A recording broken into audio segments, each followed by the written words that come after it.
হঠাৎ করেই তিশা লাইভের মাধ্যমে এসে আখিকে অনেক অপমান করছে। কি হয়েছে হঠাৎ করে তাদের মধ্যে সবকিছুই আজকে আপনাদেরকে বিস্তারিত জানাবো। তো চলুন ভিডিওটি শুরু করি। বর্তমানে তিশা এবং আখির মধ্যে অনেকটাই ঝামেলা চলছে, সেটা কি নিয়ে আমি আপনাদেরকে বিস্তারিত সবকিছু আজকে এই ভিডিওতে জানাবো।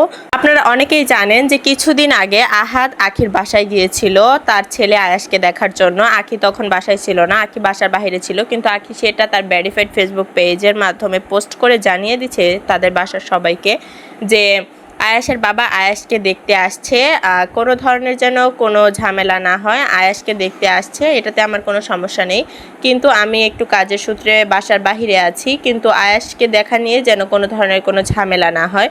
তো সেক্ষেত্রে আয়াসের বাবা আয়াসকে দেখার জন্য আখির বাসায় গিয়েছে। আখির বাসায় যাওয়ার পর আয়াসকে দেখে তারপর আবার কিছু ছবিও তুলে আবার সেগুলো তার ভেরিফাইড ফেসবুক পেজের মাধ্যমে আপলোড দিয়েছে যে আয়াস অনেক সুখ হয়ে গেছে, আয়াস নাকি এখন অনেকটা অন্যরকম হয়ে গেছে। তো এগুলো লিখে আপলোড করেছে তার ভেরিফাইড ফেসবুক পেজে। তো আখি তখন বাসায় ছিল না। তো আখি বাসায় আসার পর তার পোস্টগুলো দেখে তিশাকে অনেক কথা বলে, যেগুলো তিশা শিখিয়ে দিয়েছে। প্লাস আয়াসের কোনো ভরণ পোষণ বহন করে না, আয়াসের কোনো খরচ বহন করে না তারা। তো আয়াসকে নিয়ে এত কথা কেন বলবে, দেখতে দিয়েছে এটাই তো অনেক বেশি। তো এগুলো আখি বলেছে। আখির কথা শুনে তিশাও লাইভের মাধ্যমে এসে আখিকে অনেক কথা বলেছে।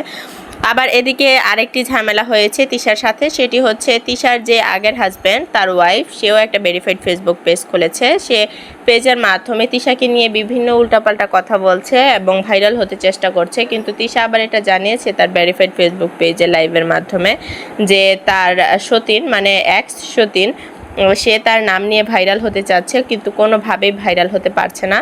তবে বর্তমানে আহাদ এবং তিশা অনেক বেশি হ্যাপি আছে। তবে বাবা হিসেবে আয়াসকে দেখতে গিয়েছিল, বাবা হিসেবে আয়াসকে দেখে এসেছে, এতে আখি কিছু বলেনি। কিন্তু আখি তখন কথা বলেছে যখন আহাদ আয়াসকে নিয়ে পোস্টটা অন্যরকমভাবে করেছিল। তো সেটা নিয়ে তিশাও বলেছে আখিকে যে ছেলেকে দিয়ে মাসে এত টাকা ইনকাম করছে, তো ছেলের যত্ন কেন নেবে না।